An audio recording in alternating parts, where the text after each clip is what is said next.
Chapter 10 एक नन्ही सी मुस्कान और सुकून के पल। कभी कभी जिंदगी हमें वहां मुस्कान दे देती है जहां हम दर्द की उम्मीद कर रहे होते हैं, और वही छोटी सी खुशी कुछ समय के लिए हमारे सारे घाव भर देती है।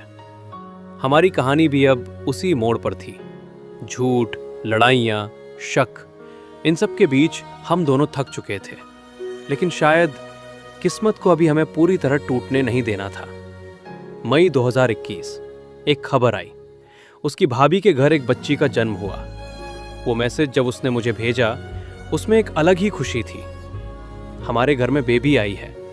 उस एक लाइन में इतनी खुशी थी कि मैं भी मुस्कुरा दिया।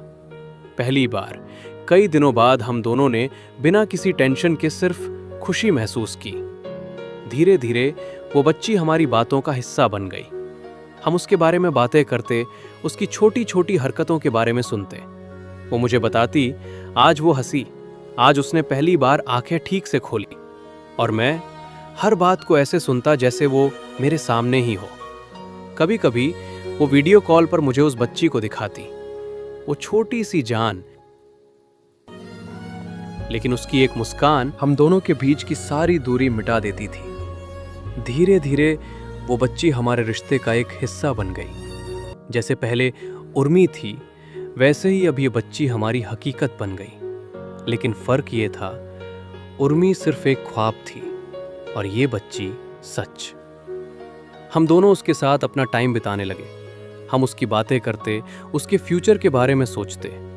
कभी कभी तो ऐसा लगता जैसे हम दोनों उसके पेरेंट्स हों, और शायद हम दोनों फिर से एक ख्वाब में जीने लगे थे। लेकिन इस बार उस ख्वाब में एक सच्चाई थी। मुझे आज भी याद है जब मैंने पहली बार उस बच्ची के लिए गिफ्ट भेजा था, एक छोटी सी ड्रेस। जब उसने मुझे बताया कि उसने वो ड्रेस पहनाई, तो उस पल मेरे दिल में एक अलग ही खुशी हुई, जैसे मैंने सच में उसके लिए कुछ किया हो। वो मोमेंट मेरी जिंदगी के सबसे कीमती पलों में से एक बन गया। धीरे धीरे मैंने और भी गिफ्ट्स भेजने शुरू कर दिए, खिलौने, छोटी छोटी चीजें, और हर बार उसकी खुशी मेरे दिल तक पहुंचती थी। अब हमारी बातें थोड़ी बदल गई थी। पहले जहां हम अपने बारे में बात करते थे, अब हम उसके बारे में ज्यादा बात करने लगे। उसकी हंसी, उसकी आदतें, उसकी हर छोटी छोटी बात हम दोनों को एक साथ जोड़ रही थी। धीरे धीरे वो बच्ची हमारे रिश्ते की सबसे बड़ी खुशी बन गई। अब जब भी हम लड़ते तो उसकी एक वीडियो कॉल सब कुछ ठीक कर देती। हम दोनों उसे देखते और हंसने लगते, जैसे वो हमारी प्रॉब्लम्स को समझती हो और अपने छोटे छोटे जेस्चर्स से हमें जोड़ रही हो। समय गुजरता गया। 2021 से 2022 कब आ गया हमें पता ही नहीं चला। अब वो बच्ची थोड़ी बड़ी हो चुकी थी, करीब 8 महीने की। अब वो हमें पहचानने लगी थी। जब हम वीडियो कॉल करते तो वो हमें देखकर अपनी जीभ बाहर निकालती और हम दोनों हंस पड़ते।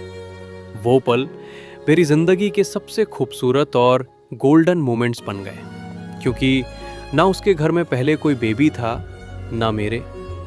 और शायद हम दोनों ने उस बच्ची में एक ऐसा सुकून ढूंढ लिया था जो हमें एक दूसरे में नहीं मिल पा रहा था।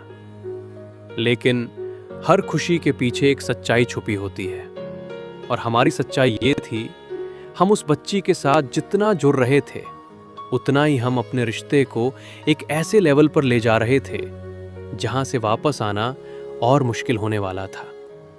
फिर भी उस वक्त हम सिर्फ खुश थे, और शायद कभी कभी इंसान बस वही चुनता है जो उसे उस पल में सुकून दे, भले ही आगे चलकर वही चीज उसे और तोड़ दे। आगे क्या हुआ जानना चाहते हो तो चैप्टर 11 जरूर देखना, और साथ ही साथ चैनल को भी सब्सक्राइब कर लेना, ताकि चैप्टर 11 अपलोड होते ही आपको नोटिफिकेशन मिल जाए। धन्यवाद।